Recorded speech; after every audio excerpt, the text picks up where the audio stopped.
We'll do that. I'll make it extra good for you as well. Perfect. So Kari, welcome to the show. Thank you. Thanks for having me. My absolute pleasure. The place I want to start is the place I start with every single athlete that we interview here. Tell me about your childhood and sport in your childhood. Gymnastics. My parents put me in when I was 3 years old with my sister, who was 2 years older than me. And they also put me in swimming. I was in t-ball. I was in soccer, a lot of sports. And I just kept wanting to go back to gymnastics. So basically started competing at 5 years old and did it until I was 21 and competed in college, Division I school, University of Michigan. And we won 4 Big Ten championships there. So 18 years, a long time, but I loved almost every minute of it. Yeah. What is it about gymnastics that you loved? Just love the constant seek for perfection. There were so many different things to learn, different things to do. There's different apparatuses. Like in soccer, I was like, I'm just running back at, this is boring. And I just loved like flipping around and being on my hands. And my mom would always joke, like whenever somebody, like she would only let certain people hold me when I was young because they would be holding me. And then all of a sudden I would just like flop backward. And she's like, I didn't trust anybody else like to drop you except like very close family and friends, and obviously her and my dad. But I love being upside down and flipping around and the constant excitement of it. Nice. Going for those handsprings from 0 days old. Nice. Pretty much. Who were your role models as a child? I actually, well, obviously mom and dad, they were very athletic. And they were my biggest fans, supporters. They drove me 1 hour each way to gymnastics when I got older because I had a big dream. I wanted to go to a Division I school. But also like randomly, I had a poster of Michael Jordan in my room as well. And I had a pair of Air Jordans. I loved watching him play basketball, and, just his work ethic and everything was inspirational. And usually like a lot of the boys would have the Air Jordan shoes, but I think I was the only girl. And one of the boys in our class would call me Jordan because I had my Air Jordans and wore them like every day to school. Nice. So you say it's like his work ethic, the competitiveness. What was really like attractive about it? Because we have role models because they represent something in us that we feel like we want to get more of, or feel like it's going to help us drive forwards, or something to strive for. Like, what were you striving for that he represented? I think it was just being the best. You watch any basketball game he was playing with, and he was so dominant. Like you would know that when he's playing, he's there because he either has the ball or he's initiating plays. And you could just see that the team kind of is centered around him. And I mean, you don't get that way from sitting on the couch and hanging out. Like, there's hours and hours of hard work that go into that. But then at the end of the day, it's going to pay off. And I feel like I am, at a young age, I didn't know that obviously. But I feel like I am very similar. Like no matter what I've done, it's like an all-in mentality, which sometimes I'm like, I wish I wasn't that way. Cause like there's definitely like, you only have so much time in your day. And like, there's been like, I'm competing in CrossFit, everything that I did centered around CrossFit and competing. Like even going out at night, I'm like, I'm not going out. Like I could be recovering, that it's going to make me better. And even like 8 o'clock at night, like now, like I'm like in our Facebook group, like with the business. And so it's like, when I'm in something, then I'm like all in it. And, I watched his documentary, The Last Dance and stuff. And that's how he was. I think he's definitely more extreme than I am, but I feel like we're very similar. Yeah. That all-in mentality, like you're talking about there, it has its absolute benefits. And I think if you're going to do anything incredible, you have to have that. You have to find that thing that you're like completely in on. But it has its drawbacks too. Let's start with the positives. Like when actually just starting in gymnastics, when did that become were there any memories or stories that you have of that being a real positive for you? Yeah, I mean, I was national champion at 11 years old, and many kids are more concerned with playing in the street with their friends and everything. I just love gymnastics, and I feel so honored to like have found what I was passionate for at such a young age, and to have such amazing parents that introduced me to gymnastics, even though they knew it was going to be an expensive sport. It was going to be time consuming, but they loved going to my gymnastics meets and watching me do well. Like my whole family would come to state championships. And like I said, when I was 11, my national championship was in Florida. The whole family went down to watch me. And then we ended up having like a little vacation afterward. But just thinking back to everything that I was able to achieve, and my parents at their house, eventually one day I'll have to like bring them all out, but there's like hundreds of medals and probably 30 to 40 trophies that I earned. And it's really cool just seeing that and knowing that even like at a young age, I was so determined and just knew what I wanted and was willing to work for it. And, the sense of accomplishment after you're like a national champion when you're 11. And then I was a couple more time national champion in my high school years, and multi-time state champion, I think like 20 to 25. I should actually I should know that number. But it's just like, I excelled at a young age and figured out, what I wanted. What was your mindset like as a kid? Gymnastics. Yeah. And I was like such a perfectionist, like even in school, like I would study a lot. I would get straight A's. For the most part, I got like 1C, and I'll never forget that. But I was just so into whatever I was doing. I wasn't a social bird. Like so in kindergarten, I didn't say a word the entire year. And my teacher was like, I think there's something wrong.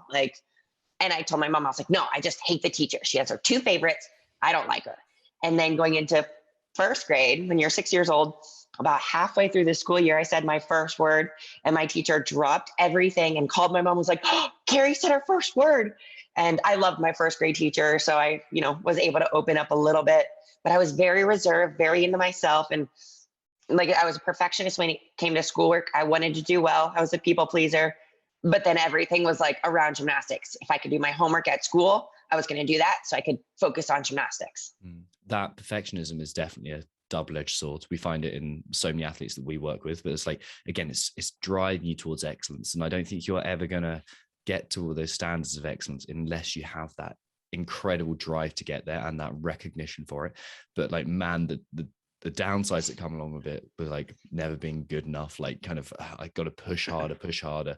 And the kind of sometimes the self-worth thing that comes into that as well, of like, am I good enough if I'm not perfect? Did you ever find that? Oh yeah, definitely. Like gymnastics meets, I fell off the beam, and after that, you're like, oh man, like, do I even bother finishing? Like, I know I'm not going to win this meet. So, but then it's like, okay, you're here. Like, you fell, you need to come back, and you need to not fall on the other events. Like, there's 4 events. You could still do well. You can still win other events, but it definitely is hard, especially because you practice so hard. You put in so many hours for like, this minute-long routine, and then you mess it up. And so you have to realize like, okay, it is a sport. Things are going to happen. And especially if it's not like a national championship, it's like, okay, you can bounce back from it. It's fine. But I think, you are so hard on yourself. Or like, oh, I didn't get an A on this test. Like, I got to be like, am I a failure? It's like, oh man, now I need to spend like hours and hours, where it's like, it happens. It happens to the best of us, no matter what you're doing. But I think especially when you're so self-critical, it seems like any little thing is going to be the end of the world. Yeah. How did that affect your career in CrossFit? I mean, I definitely think I learned a lot from gymnastics.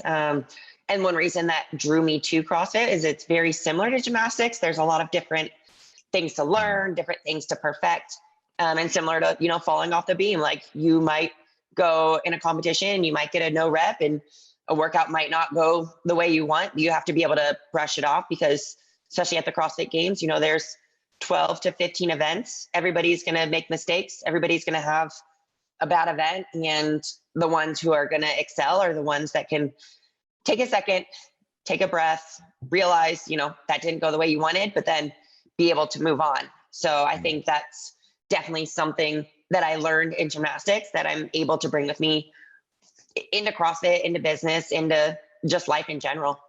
Yeah, that ability to reframe is, it's a tough one, but it's so worth it. And I think you have to go through those times. But what was did you come up with any skills, or were you taught any skills to deal with that perfectionist tendency? Like just if I wasn't Yes. perfect. So like kind of like reframing, or maybe you were talking about like, okay, take a breath. Was that like a stage through stage thing you're going through, or is it something you taught yourself or self-talk you have? Yeah, I think it was more self-taught than anything. Mhm. Because it's easy to sit and have a pity party for hours and hours, but you're at a competition, like you have to remember the bigger picture of it. And I think just seeing that there were other girls, especially that I competed with in gymnastics, and they would fall, and then you see them pouting and like Mhm. just being with themselves, and I'm like, I don't want to be that. And so I would see that happen. I'm like, okay, I need like just like to take some time to myself, take a breath, like reset. Like that happened, there's nothing I can do, like it's over. And so it's like focus on what you can control and not what's in the past. And I think that's definitely important. So I guess it was self-taught, but then also seeing the way others reacted and being like, I don't want to be that. I don't want to be that athlete that's, bringing other people down or anything. Like I said, take a second, have your pity party, move on. Yeah, those people are like the opposite of your role model of Michael Jordan in that scenario. It's like, okay, that's what I don't want to be, and that's as Yeah. powerful as that. This is what I do want to be. And I've listened to interviews with you, and I've watched you compete, and you don't seem like someone who would ever consider throwing a pity party too much. I'm sure you have down moments like everyone does, but you don't seem like someone who'd get severely negative or really overly hard on yourself unnecessarily. I'm sure you're hard on yourself in terms of striving for more, but to get really down, like what's the point? And like you said, pouting. But who taught you that? Like, where did you learn that from?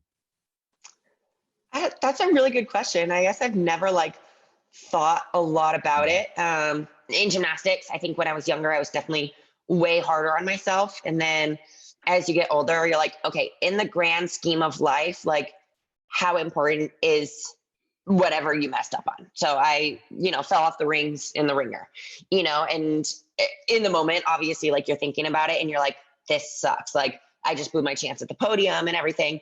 And then after though, it's like, you just like think about it and you're like, okay, in the grand scheme of life, like, is this really going to affect me long-term? Like, just thinking it's like, it's a moment in my life. Like, there's nothing I can do now to change it. And I'm going to have many other opportunities.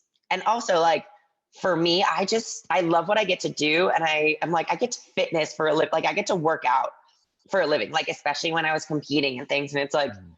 it doesn't get much better than this. Like, I'm just so lucky that I found my true passion and I can let it show through, and I love it. So I'm like, why am I going to be down on myself for making a mistake? Everybody does. You just, you have to learn from it, and you have to move on and be able to grow from it. You must have had good coaches, a good support group around you from a young age. Yeah. I mean, my parents were definitely my biggest supporters from a young age. They wanted to push me. And they wanted me to, maybe go to the Olympics, because I said that was my dream when I was super young, but then did a little tryout. And after that, like morning, night, coaches yelling, I was like, no, no, no. So they're like, okay, like brought me back. And then at 8 years old, I was like, I want to go to the University of Michigan to do gymnastics, and, kept on my way. I had some bad coaches, and my parents would sit down and talk with me and, see if it was the coach, if it was me, like what was going on. So there was a couple of times where like I switched gyms twice because of that. Just, it was a toxic environment, but they were my number one fans. And even at 8 years old, I pulled a muscle in my back. And when I went to the gym, my mom was like, okay, the doctor said, don't let her bend backwards. The coach, the first thing he had me do was bend backwards. So she pulled me out of the gym for the entire summer, because she was, she's my mom. She wanted to make sure health was more important than the coach trying to show her who's boss. And then I ended up returning, and I guess the coach told my teammates that I had a little backache and that my mom pulled me for a little backache. But I think just having my parents support me, and even when I went into CrossFit, they traveled to Australia, and they went to basically every CrossFit competition, including the first games that I made, when I was like, oh, I'm doing this like CrossFit competition, I think it'll be cool for you guys to join. And they came and they're like, how come we didn't know it was this big? I was like, I didn't know it was this big. But yeah, they definitely were amazing. And even like I mean, in club, my coach was very, very intense, but there was other amazing girls that I just developed such a relationship with. And you go through the struggles, you can relate to them. So, and then CrossFit always had an amazing coach, ending with Justin Kotler, who basically is like family. Yeah, he seems like a great guy. He's actually podcasting with him on Tuesday, so massively looking forward to that. Great guy. Yeah, and that'll be Coach fun. Rachel's been hanging out with him too. Yeah. So the safety aspect, because like you had your parents essentially providing like safety, like they're like, okay, yeah, we're going to look after you, and that kind of gives you that permission to push the boundaries, to kind of to always know that, especially as a kid, to know like you're safe, right? You laughed when I said push the boundaries. Yeah. Especially doing gymnastics. Yeah. Why is that? There was like, I did some, like, I pulled a muscle in my back diving just for fun. I over rotated. And I remember going to the side of the pool and just sitting there and being like, this is painful to sit. And my mom like looked at my back and she could see like the muscle like bulging out. So then, took me to the doctor right away. And then there was another time in gymnastics, I was doing a vault and one coach was like, go as hard as you can. The other coach was like, no, don't. I listened to the coach that said, go as hard as you can, because he was my favorite coach, and like over rotated, straining up muscle in my back, or straining a muscle in my neck, tore some ligaments in my back, and then just other injuries, landing short, just things like that. I feel like gymnastics of any sport for like a parent to watch is definitely like one of the scarier, like sometimes what? Yeah. Especially like on a 4-inch wide piece of wood, like flipping around and doing crazy things, swinging and flying on bars and stuff. So it definitely, I mean, at least it's not impact. I'm not like hockey, which my brother did, and worried about another kid hitting you and getting a concussion, which, happens, or football. It's basically on me, but for them to like voluntarily put me in and let me do it for 18 years, like major props to them. Yeah. Do you remember your first experience of competition? I remember being so small that I couldn't like jump on the beam. So I was like one of the little girls that they had to like lift and like put on the beam.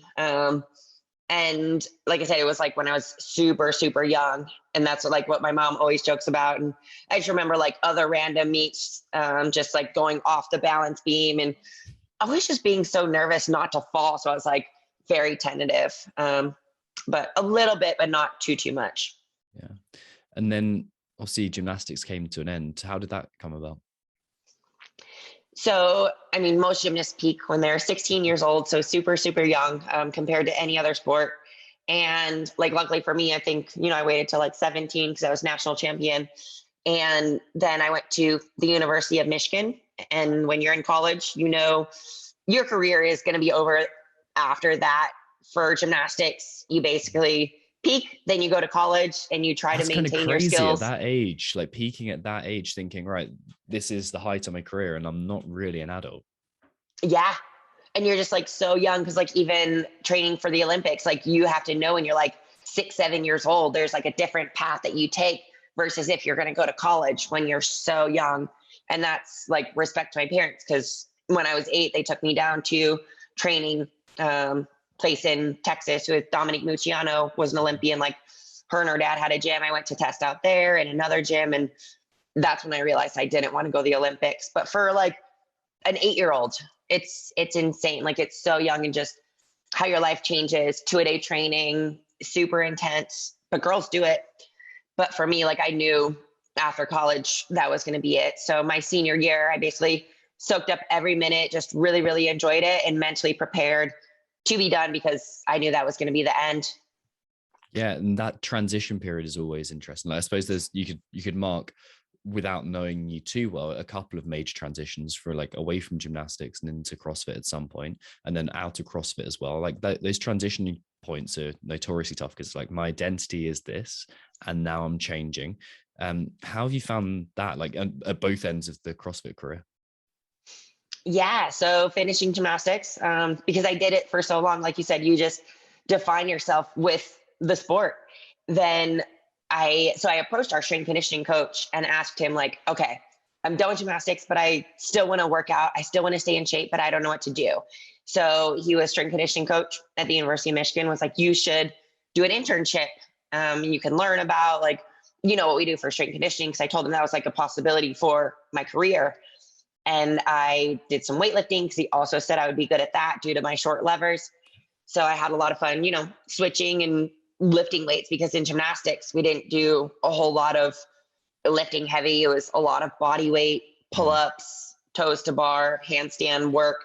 You would do some lunges, but the heaviest we lifted was about 15-pound dumbbells, because, they didn't want you to get too bulky. So didn't really do too much of that. And then, the first time I squatted was between sophomore and junior year of college. And, I was very healthy my junior and senior year, which I relate to being a little bit stronger and lifting weights. And so after, I did the internship, but then unfortunately I hurt my back and I bulged a disc. I think it was just related to gymnastics, and then finally came out after my body was like, oh, okay, I'm done. So I was just still trying to find, what the next thing would be, because I still didn't know what I wanted to do career-wise. I did that internship, I personal trained, and I volunteered in a hospital, realized the gym was the place for me. And then after the weightlifting competition, did a physique competition, moved to New York City, did a powerlifting competition, and then found CrossFit. Love competing. It's that it seems like when you find something, you're, like you said at the beginning, you're all in on it. Yeah, I was. And weightlifting, I hurt my back, so I couldn't do that. And there was a lady at the gym that I was personal training at that was like, you should do a physique show. You would be great at it. And then doing it and just being told how to look, I was just like, that's not for me. So I ended up switching gears, and I was just working out for fun for a little bit, and then ended up powerlifting because there was a coach at the gym that I was personal training at that was a powerlifting coach. But still, I was like, okay, this is great. I like being strong, but I felt just so out of shape, going upstairs and out of breath. So I was like, okay, I still haven't found quite what the next thing is. And then I had a teammate in college who was like, CrossFit. But I was done with gymnastics. Like I said, mentally checked out, nothing to do with it. She's like, it's not real not the gymnastics you're used to. She's like, it's handstands, but it's conditioning stuff. And I was still just like, no.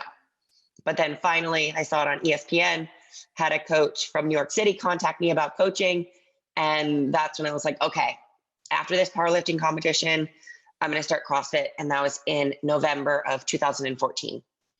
And then I suppose the question that you must have been asked a million times, but I'm really interested by regardless, is what was it that drew you to CrossFit? What was the, that competition piece? I'm going to try and put words in your mouth here. The competition piece and the ability to go all in must have been part of it, but there must have been something else in there as well.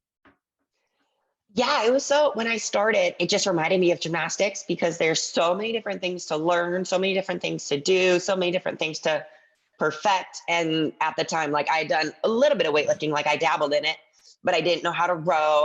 Never had been on an assault bike running. Like I said, after I finished powerlifting, good luck running a mile. And even I was one of those people, when I started, saw butterfly pull-ups and I was like, no, those aren't real pull-ups. And so there was just so many things that I knew I would have to learn. And it was almost just a challenge. And is that exciting? It was very exciting.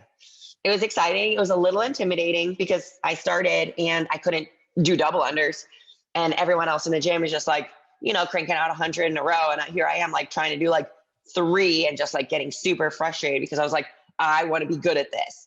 And so my coach made me practice. He wouldn't let me start training until I did 100 double unders every day. And even my first CrossFit Open, I was tripping through my double unders. I made it through, but it was just the constant excitement and challenge of CrossFit that really drew me in.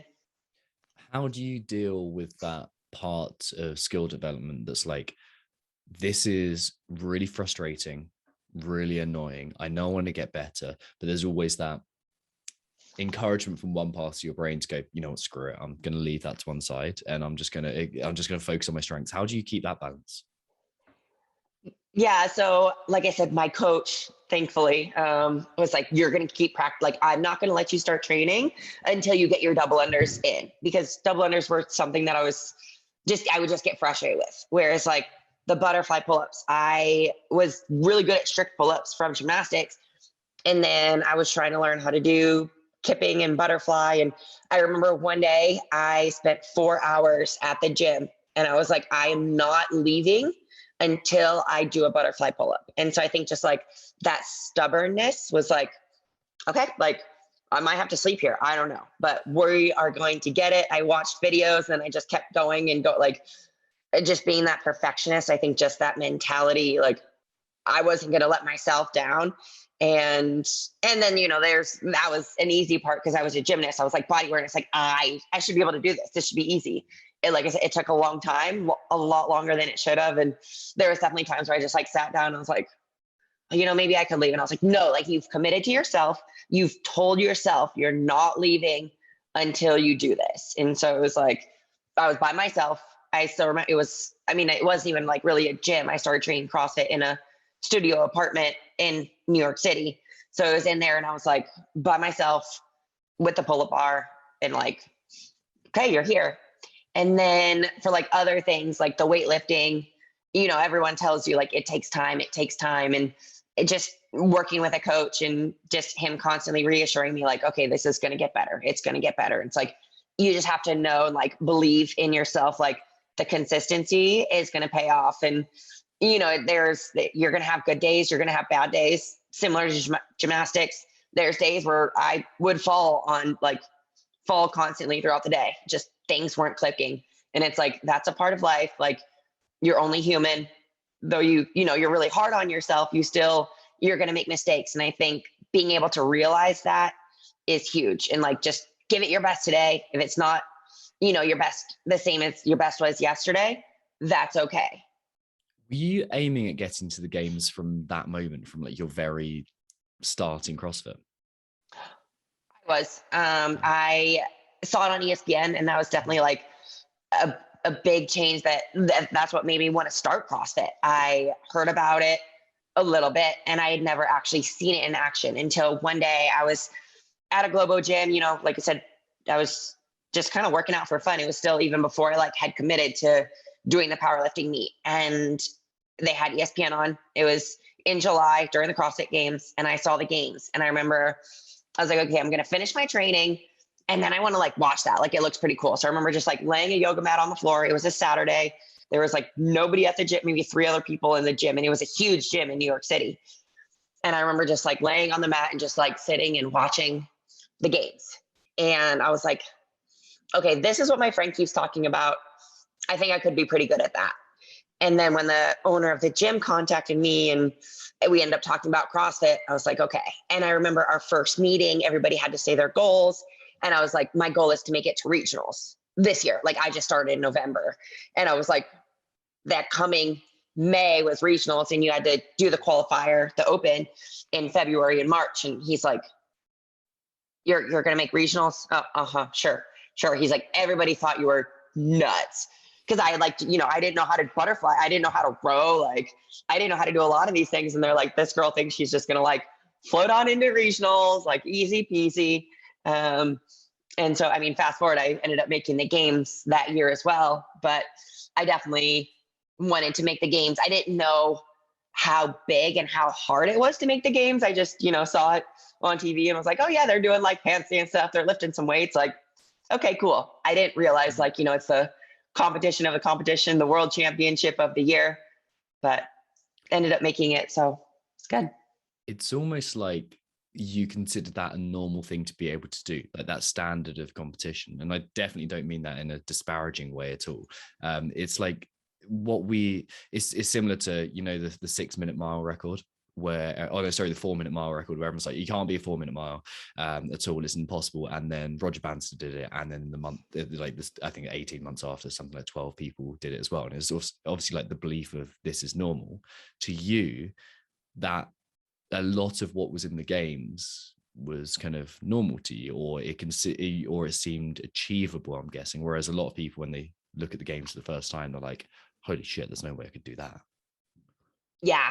And I think part of it, like, I like never thought about this really until now either.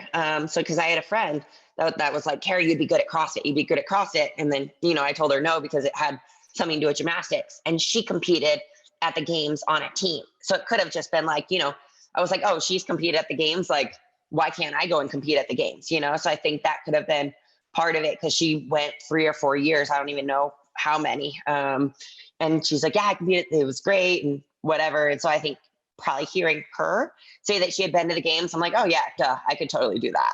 Yeah. How many months does it work out between you starting CrossFit and you getting to the games? So I started in training CrossFit in November of 2014. It was right after I finished my powerlifting competition. And then, so you do the open in February, beginning of March. So November, December, January, February. So like, December, January. So like, I guess like three months after I started CrossFit, going into the open. And, that was like 5 weeks long. And then May, Memorial Day weekend was our regional. So 6 months. And then that's when I qualified to the CrossFit Games, which was the end of July. So 8 months from when I started CrossFit to when I qualified or when I competed at the CrossFit Games. So what's your reaction when you're competing in the CrossFit Games? Like for that first time? I was just in awe to be there. Like I said, I, first of all, didn't realize how big of a competition it was. But then after, like at regionals, when my teammates were like, dude, Kari, like you could possibly make the games. I didn't realize how big that was, especially just like my first year. I was able to win 2 handstand events because of my gymnastic background. And then, going to the CrossFit Games. And to be 100% honest, my mentality was, I don't belong here. Like I was with Annie and Camille and Sam Britt, like all of these amazing athletes I had seen on TV the year before and just competing. And all of a sudden I'm in the warm-up area and I'm pretty sure I stopped and stood there for like 2 or 3 minutes and just was like looking around and seeing like all of these athletes that I had watched on TV, like never thought I was going to meet. And then Margot Alvarez, such a sweetheart, came over and introduced herself and was just like, hi, I'm Margot. If there's anything I can do to help you, like, please let me know. I know this is your first games. And like that, it just made the experience so much better. Cause it went from all of a sudden like, oh my goodness, like these are athletes like that I like aspire to be. And now I'm like here with them, but I don't belong here. And then Margot coming over and just being like, I'm here. Like if you need anything, if you need help, cause you don't know what to expect. Like it's all, CrossFit is training for the unknown. So you don't know what you're going through, all the briefings, all the competition, like, and just that first experience, they have you busy all the time. When you're an outsider looking in, you see the competition, but there's briefings, there's times you're just like hanging out, the workout announcement. So it was eye-opening, but it was, looking back on it, absolutely incredible. If you could go back to that let's go for the first 2 years of competition and give yourself a piece of advice, what would that advice be? Well, so especially the first year, recovery, eat more, drink more. Like, I think I was just there and, like looking around and doing fitness and stuff, but I wasn't aware of my nutrition. And also, I didn't implement a lot of strongman things. Me and my coach were both very, very new to CrossFit. So I feel like my training could have been a lot better. And then also just like focus on yourself. I think I was so starstruck that I was like, oh my gosh, like I'm going to be sharing a bar with Sam Bricks. Oh, is she going to judge me for like clean? Cause I essentially like cleans and snatch, like the weightlifting stuff. I was like, I hope nobody watches, like, don't watch me over here, because there was a max clean and jerk and I was like so nervous for it. So I think just like focusing on myself and not being worried about what others might think or what others might say. Because at the end of the day, like looking back, like if there's ever like, a rookie after I had been to the games a couple of times, it's like, it's just awesome that you're here.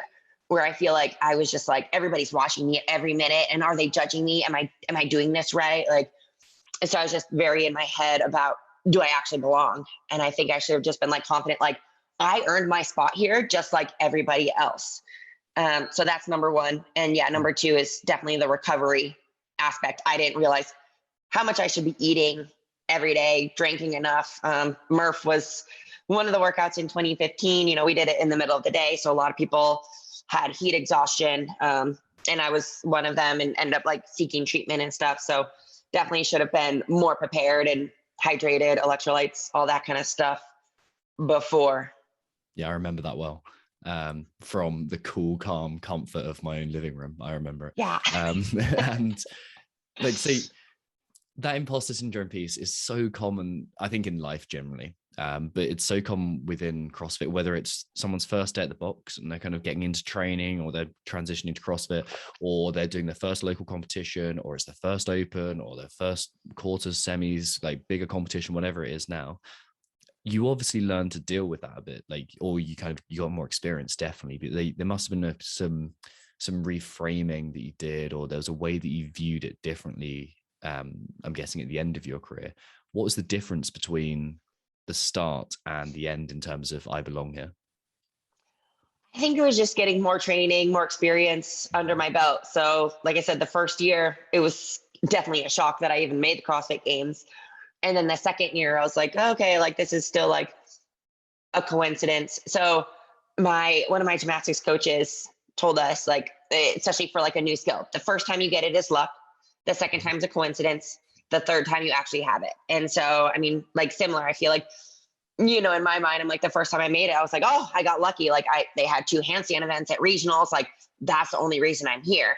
And then the second year, it was like, okay, well, this is a coincidence. Like, the regional workouts still fell like into my favor, even though it was like completely different set of events and workouts. And there was a lot more heavy barbell, which I was not necessarily known for, but I was still able to make it. And then my third year, I feel like I just had enough training and enough experience and everything under my belt. And from getting 5th place at the games at my second year and the most improved award, top female athlete, I think after that, it was kind of like, okay, I belong here. But also, like, you can't get too cocky because everybody else is working their butt off. And so each year is a reset. It's not like, okay, you were 5th last year, you're guaranteed to go to the games, you're guaranteed to get 5th place, or you're guaranteed anything. But I think I definitely like proved to myself and just had a lot more experience with different movements and different odd pieces of equipment. And yeah, that training experience is huge too. It's almost like that exposure therapy piece where you kind of, if you're scared of something, then you do a very small version of it, and then you do a tiny bit more, and then tiny bit more, and you learn throughout that process, not that the task is easy, but that you are strong, and you're stronger than you thought. And it's like the more you experience those kind of events, it's like the more I belong. It's like, this is actually where I deserve to be. It's quite hard to keep that edge though of competitiveness when it's like, I'm good enough to be here, but I'm not so good that I don't have to work out. Like, how did you keep that edge? I kept it because my goal was to be on the podium. And I'm such a competitive person too, that, we said, I'm an all in kind of person. I'm like, okay, this is what I'm doing. I'm going to be all in. Like, I was always hungrier to get better, to do more, to be the best that I could be. I'm not going to train, 4 to 6 hours a day to go and get 10th place, or to go and, just make it to the games. I'm going to go there because I want to be the best. I want to be on the podium. And that constant strive for perfection, I think just kept me going. And like I said, there's a lot of sacrifices that you make, like not going out, not taking family vacations, not going to certain weddings if they're not in the right time of year. Like, there's a lot of events, family events, friend events that I ended up missing because I'm like, no, I'm training for the games, or it's even in December. Like, I would compete at Wodapalooza. I'm like, no, I'm training for Wodapalooza. So there was like a couple times I missed family, either Thanksgiving or Christmas. Cause I'm like, I'm training. This is it. Like, if I go home, it's going to get in the way. How do you reconcile that with, firstly, yourself, and then secondly, everyone else who expects you to have a normal life? I think it's, just remembering like, this is about me and what I want. And it's definitely really hard. Luckily, like I said, my family is amazing. And they're like, okay, well, you're not going to be home for Christmas. We're going to come to Wodapalooza. So I definitely think there's that level of support from, your loved ones, because they know me better than anybody else. They knew, like, in gymnastics, I was all in, and they knew, like, CrossFit, I was all in. Like, it's kind of like this is my job to an extent. And, if somebody has to work over Christmas, like there's nothing you can do. And they knew that made me happy. And so they were willing to support me, and, maybe they would come to visit me at a different time just because they realized I had something to train for. And so I think it's them understanding. Or if somebody wouldn't understand, then it's like, okay, well, then I don't want you in my life because you obviously, you don't understand me and my goals and what I want, and you're trying to deter me from them. So there'll be a lot of people listening. Actually, there'll be some people listening to this who say, that's awesome, and I wish I had that supportive network around me too. What would you say to those people? I mean, you have that choice. And I think it's like realizing, you know, those people in your life that do support you. And I remember like with some of my friends when I started competing and we would go out to eat and I'm like, no, like I don't want to eat. And they're like, are you crazy? Like, why aren't you eating? You can get like grilled chicken and grilled vegetables. I'm like, yeah, but I also need like a sweet potato and I need other like carbs and I need to like track what I'm eating to make sure I'm eating the right things. And I think at first it was kind of like, well, you're weird. And then it turned into, okay, like we understand you. Like I remember going out to eat and being like, okay, now it was like 11 o'clock at night because we were in New York City for a vacation. I was like, I was eating eggs before bed, and we're like walking around Chelsea, like the city, looking for eggs. And there was like a diner that I could go and get eggs at. And so I think part of it was like, it just not necessarily like changing other people's thought about it, but just realizing that this is what makes me happy. This is what I enjoy. Like, I'm not going to judge you for things that you do. You're going to go drink alcohol. You're going to go party really hard. Like, perfect. I'm going to support you. Like, that makes you happy. Fine. But don't tell me like I shouldn't, or I should drink, or I should do things that I don't want to do. And so I think it's just, you know, surrounding yourself with people that truly care about you and what makes you happy and what makes you feel fulfilled, and not try to do what they say or what they think is right. What was the emotionally toughest moment of CrossFit for you?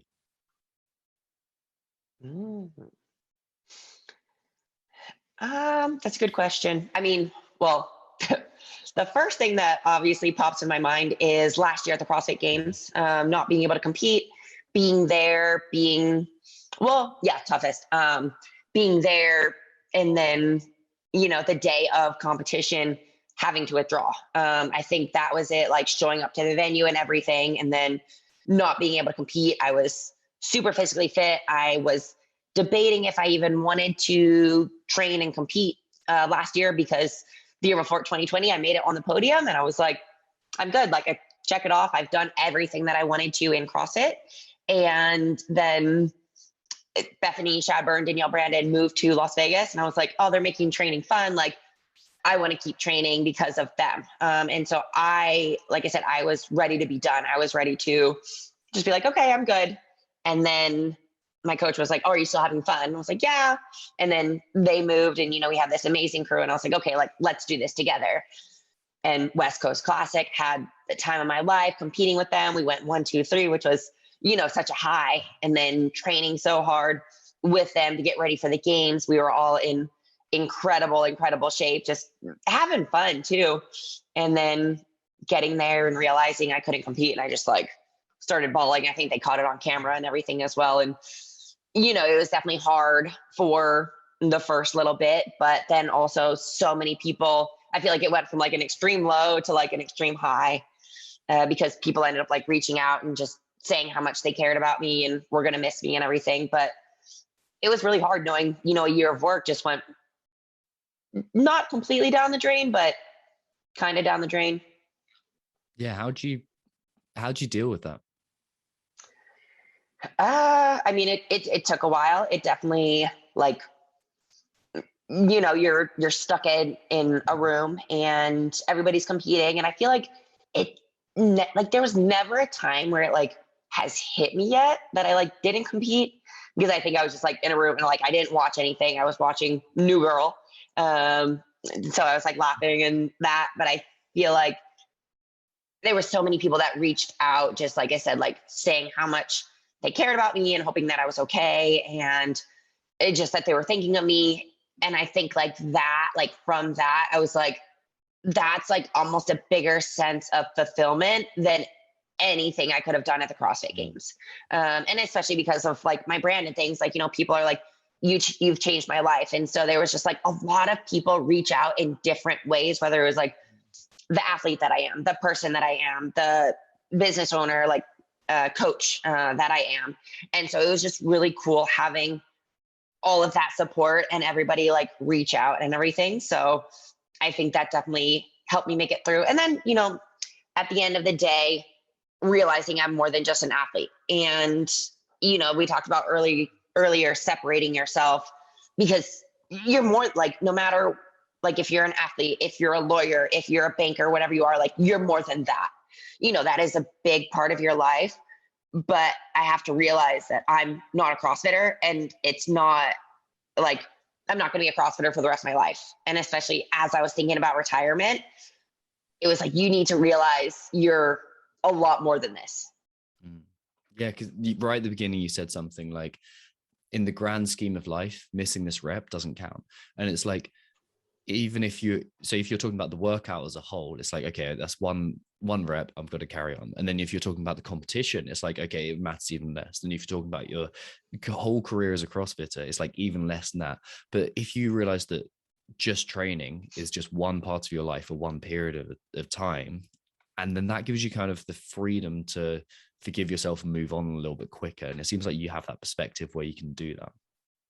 Yeah. And I think that's huge, because, the more you sit in your sorrows, it's not changing anything. Like, it's done. You can sit and you can reflect on it and be sad for a little while, but there's a lot more going on in life than just that. It made my decision for retiring definitely a lot harder. But I'm really happy that I was able to compete at Rogue, because they gave me like a little send off, and I really just got to enjoy every second of it. And I got to announce it to my fans. And there were so many people that like came, they're like, I'm so glad like you announced this was your last competition, because I didn't do that before the games. So people were like, we came here just to watch you compete and see you take the floor for the last time, which was, also like so cool. Yeah. What was your greatest athletic achievement? I mean, as of right now, definitely reaching the podium at the CrossFit Games and being four-time fittest American female, and then reaching the podium at the games. Because I feel like for an athlete competing 6 times at the CrossFit Games and being the top American 4 times is incredible. I don't know who's second to that. I'm not sure how many or what other athletes like have been the top American that many times, but pretty sure 4 wins. So. And how do you prepare for a competition mentally?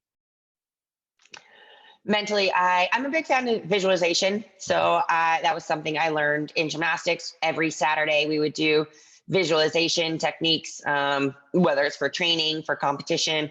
I always like close my eyes, go through the workouts perfectly, if we know what they're going to be.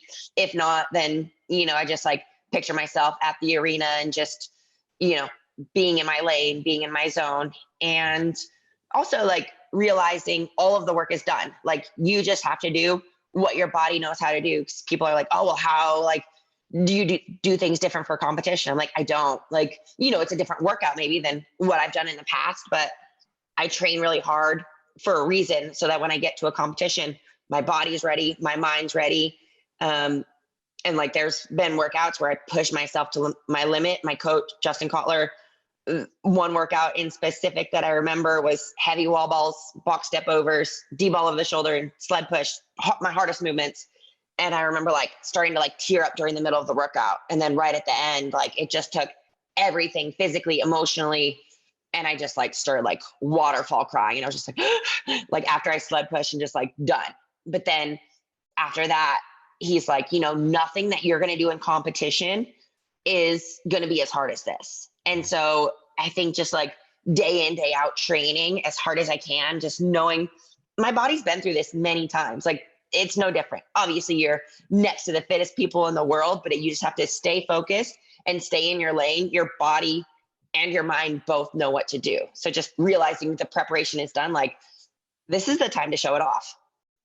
Do you find that those lessons that you learned in competing transition well to running a business?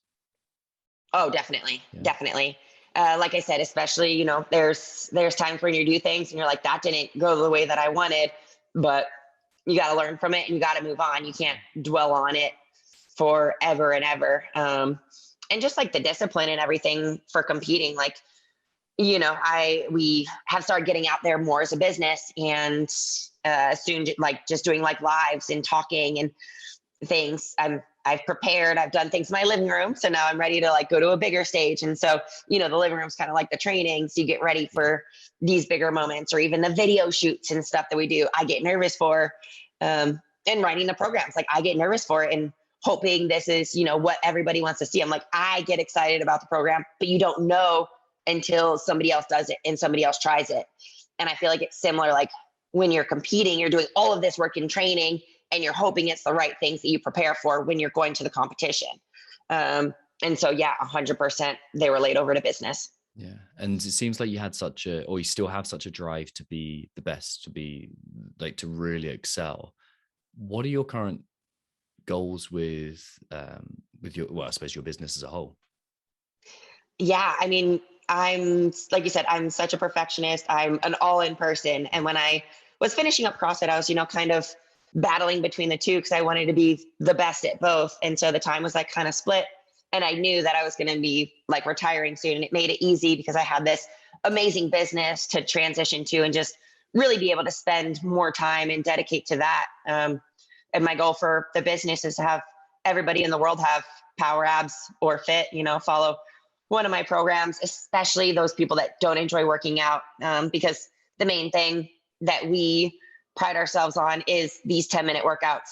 They're not easy. I tell everybody that. I'm like, it's 10 minutes. That doesn't mean it's easy. It's very, very intense.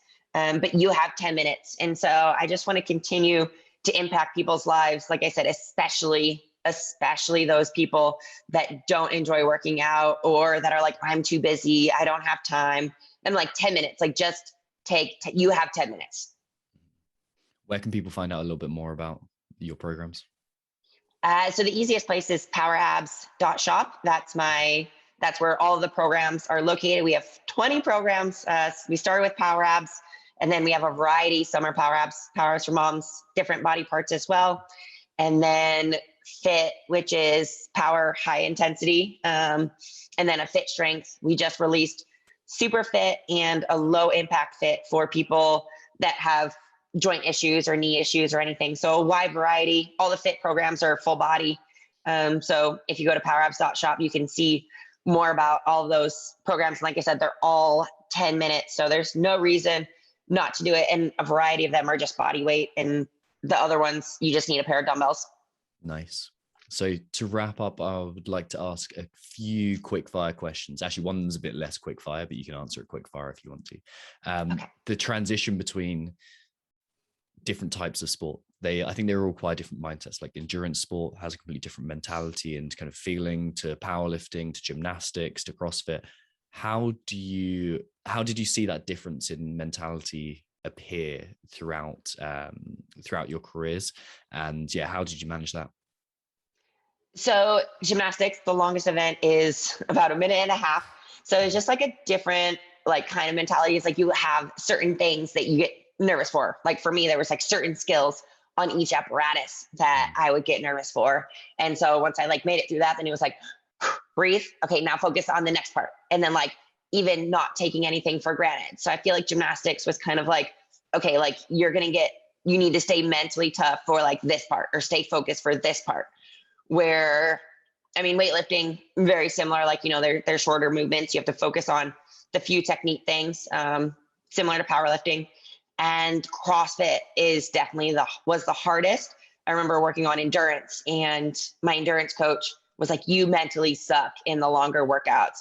And so I think realizing that and then figuring out tricks that worked for me definitely helped, because like I said, gymnastics, a minute and a half, 10K row, 40 minutes. We had to do a marathon row at the games, 3 hours, 12 minutes and 1 second for me. And so it's just like realizing that there is that weakness and then figuring out how to work on it. What were the tricks that were most effective for you?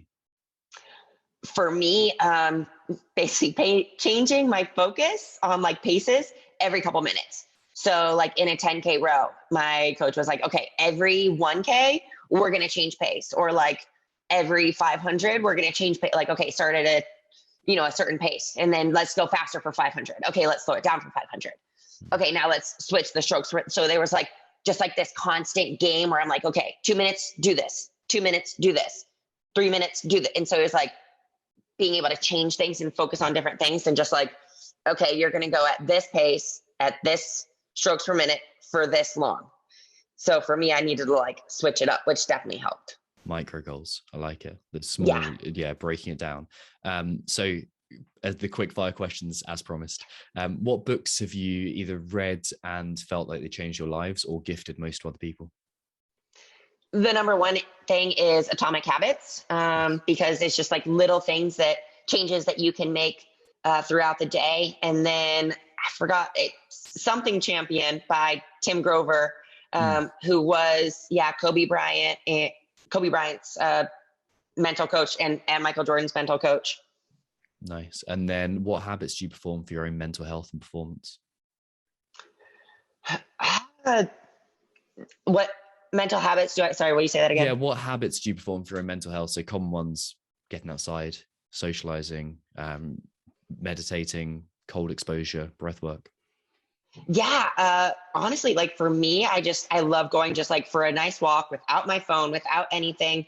I live in a beautiful neighborhood with palm trees and a golf course and everything. So I find that that's just like super relaxing and lets me kind of just breathe. When I lived in New York, I would walk along the water because that was incredible as well. I love taking baths. And I feel like most of the things, like if I do, then it's like just getting rid of my phone because, I feel like our phones like constantly stimulate us. Like my business is on my phone. So it's nice just getting away from that. Or even like since being in Vegas, randomly go for hikes, which is similar, like walking and just getting rid of my phone. Beautiful. Lovely stuff. And then finally, where can people find you? Instagram, Kari Pearce CrossFit, or powerabs.shop. Perfect. Kari Pearce, thank you so much. It's been a real treat to speak to you. Of course. It was my pleasure. Thank you.